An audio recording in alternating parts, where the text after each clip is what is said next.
Bonjour à tous, c'est Clem et aujourd'hui on se retrouve pour une nouvelle vidéo, voilà, enfin. Donc cette vidéo risque d'être un petit peu courte parce que j'ai pas beaucoup d'idées et là la seule idée qui m'est venue c'est une vidéo courte mais écoutez, c'est courte mais qualitatif. Et en plus voilà je vais me replaindre mais c'est parce que j'ai des semi-partiels bientôt et que vraiment je passe mes journées à réviser donc voilà, grosse ambiance. J'ai hâte qu'on soit le 11 mars et que tout soit fini et ce serait vraiment parfait, je pourrais revivre ma vie pendant à peu près un mois parce qu'après j'aurai mes pré-partiels et là ça va être la décadence. Du coup, aujourd'hui, on se retrouve pour parler de 5 petits... Non, ça fait 10. 5 petits trucs qui vont améliorer votre cosplay, voilà. Alors, je n'ai pas la science infuse, du coup, c'est juste des petits conseils que vous appliquez ou pas, mais c'est genre juste des pistes au cas où vous en avez marre d'un de vos cosplays que vous souhaitez glow up, tout simplement, et l'améliorer. Conseil numéro 1, portez des fossiles. Ça va absolument tout changer, ça va vous agrandir le regard. Vraiment, ça fait un truc beaucoup plus yeux manga, yeux animés, et franchement, ça a vraiment genre, tout changé depuis que je mets des fossiles. C'est vraiment pas un budget énorme, c'est-à-dire que vous n'êtes pas obligé d'aller chez Huda Beauty ou des trucs comme ça. Par exemple, chez Primark, il y en a des biens, je sais, que j'avais commencé par ça coûte à peu près 2-3 € la paire, et vous avez de la colle en plus, donc ça c'est cool. Et vous en avez aussi vraiment pas cher, genre pour 3 € vous avez une panne, enfin une plaque de plusieurs fossiles, je mets des exemples juste ici, sur AliExpress du coup, et c'est vraiment pas cher, il y en a plein de styles différents. Par contre, vous n'avez pas de colle, du coup faites attention, genre la colle, n'achetez pas ça sur des sites chinois. Donc ouais, comme j'ai dit, il y a plein de styles différents, surtout sur AliExpress au niveau des fossiles. Du coup, si vous voulez un effet plus extravagant ou un peu plus discret quand même, vous avez de quoi faire en fait, tout simplement. Et du coup, juste pour vous illustrer le changement drastique que ça a fait dans mes cosplays personnellement, je vais vous montrer ma Hiyoko sans fossiles. Donc, ok, mais voilà, et mes Hiyoko avec fossiles. Ça change complètement. Alors, je sais très bien que les fossiles, c'est compliqué à mettre. Moi-même, j'ai totalement galéré au début, pendant plusieurs applications, mais c'est en forgeant qu'on devient forgeron. Du coup, au fur et à mesure, vous saurez mettre vos fossiles. Maintenant, personnellement, je sais les mettre. Parce qu'au début, vous savez, ça se soulevait là. Et maintenant, je n'ai plus ce problème, voilà, parce que j'ai pris la technique. Et si vous voulez, Marion Caméléon a fait une vidéo complète sur les fossiles. Du coup, voilà, c'est avec ça que j'ai commencé pour m'entraîner, pour savoir un peu plus sur les fossiles. Ne pas confondre avec les fossiles, genre dinosaures et tout lol. En deux, on a les accessoires. C'est vrai que ça peut changer, donner un petit peu de dynamisme à votre cosplay. Bien évidemment, c'est pas obligé, mais ça peut exprimer un petit peu de votre personnalité dans votre cosplay. Je sais que par exemple, beaucoup de cosplayers de Danganronpa mettent une ceinture, genre. Enfin, c'est un peu le cliché des cosplayers de Danganronpa, vous savez, mais mettre une ceinture, etc. Et c'est pas mal. Bon, ce genre de ceinture, je sais pas si vous voyez. Après, il y a un peu tous les styles d'accessoires, genre des ceintures, comme j'ai dit, des pinces. Enfin, vraiment, il y a plein de possibilités. Alors certes, votre cosplay va pas être canon à 100%, mais on s'en fout que ce soit canon ou pas. Le but, c'est que vous vous sentiez bien et que votre cosplay soit amélioré pour vous. Donc, et encore une fois, je fais encore une fois l'apologie d'AliExpress, mais c'est vraiment pas cher sur AliExpress. Je vous ai mis des exemples de toute façon juste avant, et voilà, vous voyez que les prix sont très compétitifs.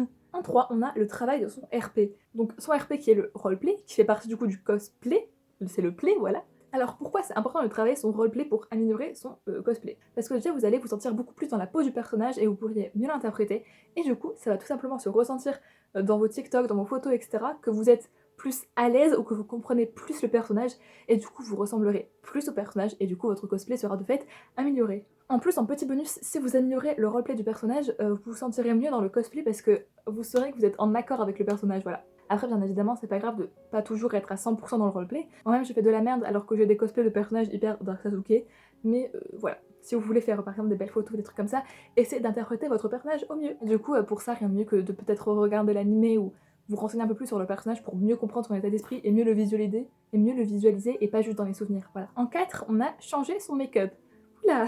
Par exemple, si vous êtes lassé dans vos cosplays, que vous en avez un peu marre, etc. de ce que ça rend, vous pouvez toujours changer votre make-up et peut-être que vous préférerez, peut-être même que ça va vous faire glow up et que vous allez préférer faire ça. Et en plus, changer de make-up, c'est faire un peu de la diversité et ne pas toujours faire la même chose. Du coup, ça vous garde en mode waouh, le cosplay est trop bien. Par exemple, si vous avez l'habitude de faire des maquillages assez naturels et assez canon, vous pouvez tenter des make-up un peu plus extravagants. Par exemple, je sais qu'il y a pas mal de cosplayers qui font des gros trucs de liner avec en bas aussi, ou des gros yeux, etc. Enfin, il y a plein de trucs qui font des make-up un peu plus extravagants. Ou si au contraire vous avez l'habitude de faire des make-up extravagants, essayez des maquillages un peu plus simples peut-être. En idée de make-up que vous pouvez acheter pour faire un petit peu de différence, il y a par exemple des liners blancs pour faire des points de lumière, etc. Moi j'ai pris pas mal de temps avant d'en acheter un, et je vous avoue que c'est cool, ça change un petit peu. Des strass, pourquoi pas aussi, ça peut faire cool. Et des paillettes, les paillettes c'est super cool, j'aime trop quand ça brille. Alors pour tout ce qui est strass, vous pouvez les acheter sur AliExpress encore une fois. Et pour tout ce qui est make-up, comme je l'ai dit dans plusieurs de mes vidéos, évitez d'acheter le make-up sur AliExpress parce que ça peut être dangereux et pas aux normes. Du coup, en site de make-up pas cher que je peux vous recommander, on a NYX, on a Beauty Bay, et aussi tout ce qui est genre essence donc on trouve dans les grandes surfaces, ou bien Max More qu'on trouve à Action. Et voilà, vous avez de quoi faire normalement. Et en 5, mon dernier conseil qui clôturera cette vidéo, c'est de ne pas se forcer à faire un cosplay si vous en avez marre ou si vous ne voulez pas le faire. Ça paraît bateau dit comme ça, mais ça va se sentir en fait si vous vous forcez à faire un cosplay d'un personnage que vous n'avez pas super envie, ou que vous trouvez pas super beau en cosplay. Vous pouvez toujours faire d'autres cosplays en attendant qui vous rendent heureuse, même si par exemple votre communauté vous réclame tel personnage parce que ça fait super longtemps qu'on l'a pas vu. Bah non, c'est encore pour votre plaisir que vous faites. Et même si vous avez envie de le retester mais que vous sentez que ça va pas le faire, ou que tout simplement vous testez et que vous n'aimez pas, bah, forcez-vous pas et enlevez le cosplay, c'est pas dramatique. Ça arrive à tout le monde d'avoir des petits moments de down, surtout à propos d'un personnage. Pour mon exemple personnel, ça fait presque un an, non, n'abusons pas, mais pas loin, quelques mois en tout cas, que j'ai pas fait Maki Harukawa, parce que, je sais pas, la wig elle est tout emmêlée, et je sais pas en fait, mais j'ai plusieurs raisons. Pourquoi pas la refaire par exemple cet été, je pourrais réessayer, mais pour l'instant j'ai pas spécialement envie, du coup je ne la fais pas. Parce que sinon, déjà ça serait me forcer, et flemme de se forcer en fait, le cosplay c'est censé être une passion, donc voilà. De toute façon ça va se ressentir que j'ai pas envie, et c'est tout quoi.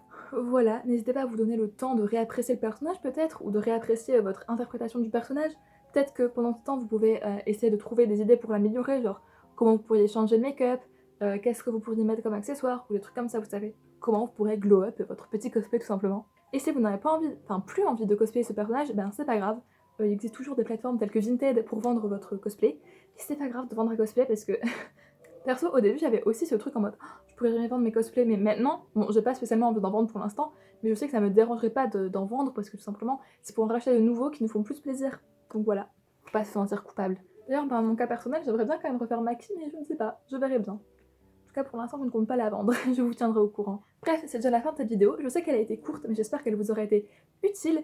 Et franchement, ne démotivez pas. Si même au bout de 2-3 fois, vous n'aimez toujours pas le make-up d'un personnage, ou que tout simplement vous n'aimez pas votre interprétation de ce personnage en cosplay, ben c'est pas grave. Déjà, peut-être que ça vient d'un manque de confiance en vous, je ne sais pas, hein, mais franchement, vous êtes beaux en tant que cosplayer, vous êtes tous beaux et belles, et moi je vous soutiens.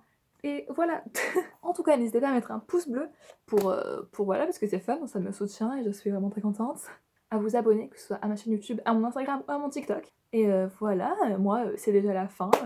N'hésitez pas à interagir en commentaire, let's go. Du coup, je vous fais des bisous et je vous dis ben, à la semaine prochaine.